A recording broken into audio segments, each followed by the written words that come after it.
The narrative around Bitcoin often centers on its volatility, with many equating price swings to high risks. However, a deeper analysis reveals that volatility is not the full story. It's a symptom of perspective, not an inherent flaw. Drawing from the insights of Michael Saylor and others, Bitcoin's price movements reflect a broader shift in how we Bitcoin's price movement reflect a broader shift in how we understand value, stability, and risk in a rapidly changing financial landscape. Traditional finance views volatility as a proxy for risk. Stocks, bonds, and cash are judged by their price stability, with cash often seen as the safest because it holds steady in nominal terms. Yet this ignores other risks, its purchasing power erosion or systemic instability. The US dollar, for instance, is considered stable, but its value has declined steadily due to inflation. Since 2000, the dollar's purchasing power has dropped by over 50%, while Bitcoin, despite its wild swing, has appreciated dramatically. The metaphor of ships on a stormy sea illustrates this very well. If you are on a sinking ship, say a fiat currency, everything else, land, other boats, appears volatile. But the risk isn't bobbing off a lifeboat. It's staying on a vessel doomed to sink. Bitcoin's volatility, while priced in dollars, seems from the dollar's own instability, a system reliant on human decision, central banks, and debt spirals. Bitcoin, by contrast, operates on code, predictable, transparent, and immune to human meddling. Its fixed supply of 21 million coins ensures scarcity, unlike fiat currencies that expand endlessly. Risk isn't just about price, it's about the underlying system.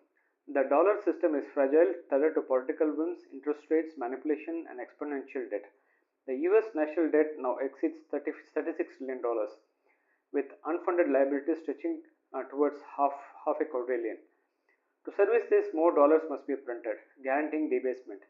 Bitcoin, however, doesn't rely on trust and institution. Its decentralized network has run uninterrupted since 2009, surviving hacks, bans, and skepticism. This resilience makes it unarguably the least volatile system, even if its dollar price swings wildly. Michael Saylor's prediction of Bitcoin reaching $10 million per coin by 2025 hinges on this dynamic.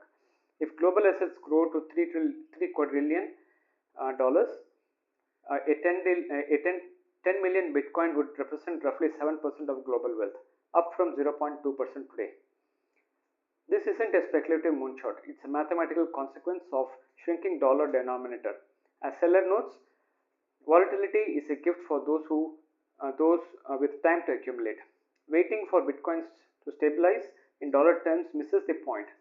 The dollar's volatility will only worsen, making Bitcoin appear more erratic, even if it grows more dominant.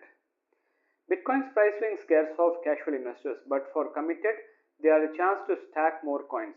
Saylor argues that if Bitcoin can hit $10 million tomorrow, the opportunity to buy below that price would vanish. Volatility allows those patients to accumulate at lower prices, especially during bear market. Historical data backs this. Bitcoin's 2018 crash to $3,000 was buying opportunity as it climbed to $69,000 in 2021. Even today, at around $85,000, it's a fraction of its potential of if Saylor's thesis holds. However, Bitcoin's volatility is already moderating relative to global assets. A 2023 Fidelity report noted that Bitcoin has least volatile than 33 S&P 500 stocks, and at times up to 92. This changes the narrative that Bitcoin is uniquely risky. The S&P 500, tied to 500 US companies, is less diversified than Bitcoin, which represents global productivity, present and future, through its universal adoption potential. The biggest risk in Bitcoin isn't price drop, it's losing your stake. Self custody, multi-sig wallets, and secure storage are critical to mitigating this.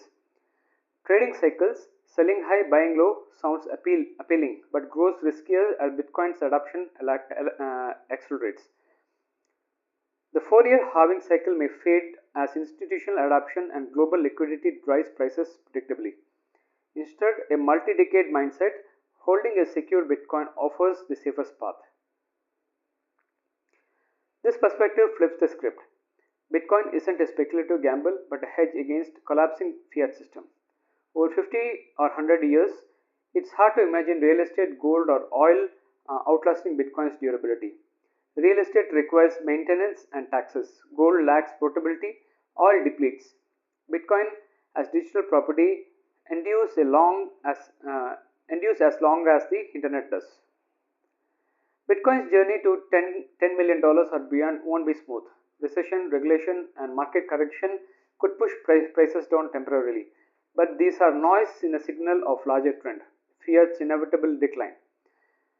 For those who see Bitcoin as a lifeboat in the stormy sea, volatility is a feature, not a bug. It's a chance to hoard before the Titanic sinks further. As further liquidity expands, evident by recent spikes of M2 money supply, Bitcoin's rise seems to poised to continue. Whether it takes 10, 20, or 50 years, the logic is clear. System that doesn't rely on human trust will outlast that does. For now, focus should be on securing your stake, understanding the system stability, and embracing volatility as a path to long-term wealth preservation.